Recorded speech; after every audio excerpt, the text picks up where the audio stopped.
kami dari kelompok 9, mata kuliah studi kelayakan bisnis akan menjelaskan mengenai materi resiko investasi. Nah, sebelum itu, perkenalkan anggota dari kelompok kami. Yang pertama ada saya, Eva Nurhayati dengan NIM 80. Kemudian ada Farawin Hamida dengan NIM 89. Dan yang terakhir ada Cica Cindy Lestari dengan NIM 104. Materi yang pertama yaitu mengenai pengertian resiko. Nah, menurut Kamus Besar Bahasa Indonesia atau KBBI, resiko merupakan akibat yang kurang menyenangkan, merugikan, membahayakan dari suatu perbuatan atau tindakan. Nah, dalam konteks investasi, resiko investasi merupakan ketidakpastian yang menyebabkan tidak tercapainya tujuan keuangan atau investasi. Sedangkan menurut para ahli, resiko investasi adalah penyimpangan atau variabilitas antara keuntungan yang diharapkan dengan keuntungan sesungguhnya. Jadi, kesimpulan dari resiko investasi merupakan tingkat potensi kerugian yang timbul karena perolehan hasil investasi itu tidak sesuai dengan harapan atau target profit. Kemudian terdapat 7 jenis resiko dalam investasi. Yang pertama yaitu resiko suku bunga. Resiko suku bunga adalah resiko yang timbul karena nilai relatif aset berbunga, seperti pinjaman atau obligasi akan memburuk karena peningkatan suku bunga. Nah, risiko ini bisa diartikan sebagai risiko yang diakibatkan adanya perubahan suku bunga yang ada di pasar, sehingga akan mempengaruhi pendapatan investasi. Secara umum, jika suku bunga meningkat, harga obligasi akan turun, dan begitu pun sebaliknya. Jenis resiko yang kedua yaitu resiko pasar.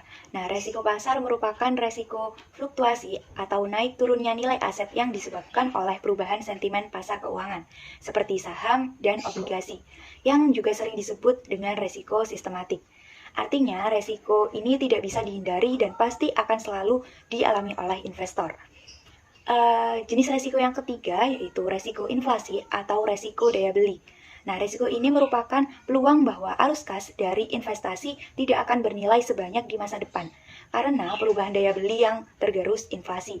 Resiko ini memiliki potensi yang merugikan daya beli masyarakat dikarenakan adanya kenaikan rata-rata dari harga konsumsi.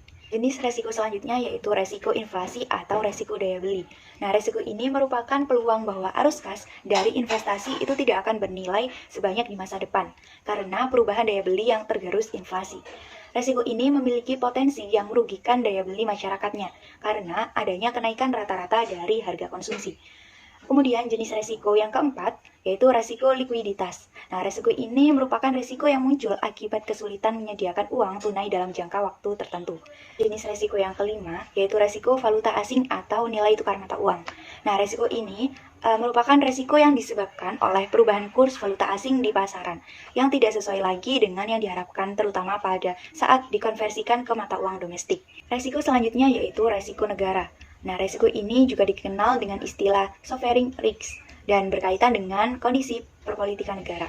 Dari risiko ini juga berkaitan dengan perubahan ketentuan perundang-undangan yang berimbas pada perekonomian suatu negara yang pada gilirannya berpengaruh terhadap iklim investasi.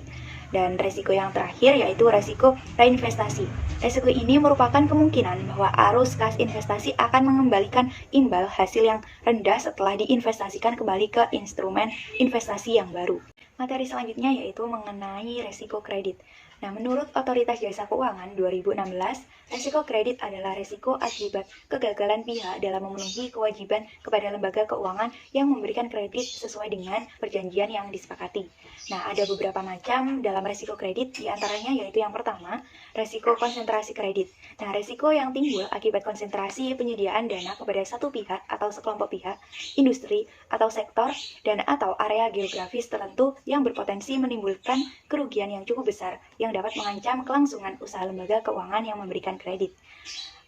Yang kedua yaitu resiko akibat kegagalan pihak lawan. Nah, resiko ini timbul karena pihak lawan gagal dalam memenuhi kewajibannya dan timbul dari jenis transaksi yang memiliki karakteristik tertentu, misalnya transaksi yang dipengaruhi oleh pergerakan nilai wajar atau nilai pasar. Kemudian yang ketiga yaitu resiko akibat kegagalan settlement.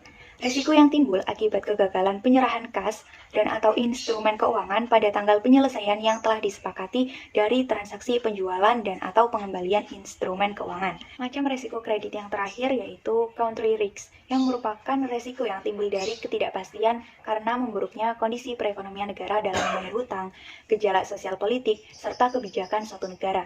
Kemudian, adapun cara pengendalian dari risiko kredit, yaitu dengan syarat penjualan yang diperketat, analisis kredit dan kebijakan penagihan yang tegas, serta dapat dilakukan dengan menaikkan angka jaminan pada tingkat yang benar-benar aman.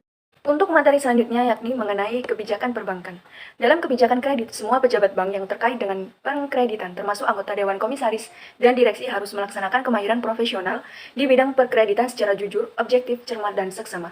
Memahami ketentuan pasal 49 ayat 2 Undang-Undang Nomor 7 Tahun 1992 tentang perbankan sebagaimana diubah dengan Undang-Undang Nomor 10 Tahun 1998 menjauhkan diri dari perbuatan sebagaimana disebutkan dalam pasal 49, yaitu anggota Dewan Komisaris, direksi, atau pegawai bank dilarang dengan sengaja meminta atau menerima, mengizinkan atau menyetujui untuk menerima suatu imbalan, komisi, uang tambahan, pelayanan, uang atau barang berharga untuk keuntungan pribadi atau keuntungan golongan. Untuk selanjutnya, yakni mengenai biaya risiko. Biaya risiko adalah biaya yang harus ditanggung oleh pihak manajemen perusahaan terhadap risiko yang ditimbulkan dalam setiap keputusan yang diambil. Nah, untuk menghitung biaya risiko itu ada dua macam. Yang pertama, biaya risiko dihitung dengan cara mengkaji dan menaksir berapa angka kredit macet yang secara fakta terjadi, yaitu dengan mengumpulkan seluruh debitur yang mengalami tunggakan kredit selama ini. Dan yang kedua, biaya risiko dihitung dengan cara melihat berapa total angka pinjaman yang dihapus bukukan terhadap rata-rata angka residu pinjamannya, di mana ini dilihat dalam satu periode akuntansi. Untuk yang selanjutnya, yakni mengenai kredit macet. Kredit macet secara umum merupakan sebuah kondisi saat peminjam atau debitur tidak lagi bisa melanjutkan pembayaran atau cicilan utang. Hal tersebut bisa terjadi karena peminjam atau debitur tidak memiliki dana cukup, mengalami pailit, mangkir dalam membayar, dan lain sebagainya. Kredit macet merupakan kondisi ketika setelah berlalu 18 bulan sejak kredit digolongkan sebagai kredit diragukan. Debitur tidak ada upaya pelunasan, bahkan debitur juga tidak memiliki jaminan apapun. Lah, dampak kredit macet. Kredit yang macet bisa menyebabkan bunga pinjaman semakin meningkat, sehingga jumlah nominal yang harus kita bayarkan juga semakin bertambah. Namun, selain hal tersebut, ternyata kredit macet juga berdampak terhadap nama baik kita dan tertutupnya kesempatan mendapat kredit selanjutnya. Untuk selanjutnya yakni cara restrukturisasi yang diberikan kepada debitur dalam kondisi kredit macet. Di sini ada 3 cara restrukturisasi. Yang pertama, penjadwalan kembali atau rescheduling, di mana pihak bank akan memperpanjang tenor pinjaman dari debitur yang mengalami kredit macet. Hal ini dilakukan agar angsuran yang harus dibayar bisa semakin ringan. Perpanjangan tenor juga disesuaikan dengan kemampuan pembayaran debitur. Cara yang kedua yakni mengenai persyaratan kembali atau restructuring, yakni pihak bank mengubah syarat-syarat peminjaman yang mencakup perubahan jadwal pembayaran, jangka waktu, dan persyaratan lainnya. Persyaratan kembali ini bisa dilakukan dengan syarat tidak mengubah maksimal plafon kredit. Dan cara yang ketiga yaitu penataan kembali atau reconditioning, yaitu upaya pihak bank mengubah kondisi kredit untuk meringankan tanggung jawab debitur yang terlibat dalam kredit macet. Hal ini dilakukan dengan cara menambah fasilitas kredit, mengonversi tunggakan menjadi pokok kredit baru, hingga penjadwalan dan persyaratan kembali. Alternatif dan pengelolaan risiko. Terdapat 4 cara dalam upaya mengelola risiko. Pertama adalah dengan memperkecil risiko, yaitu dengan membatasi atau meminimalisasi agar risiko yang ada tidak bertambah besar. Kedua adalah dengan mengalihkan risiko. Cara ini bisa dilakukan dengan mengasuransikan bisnis.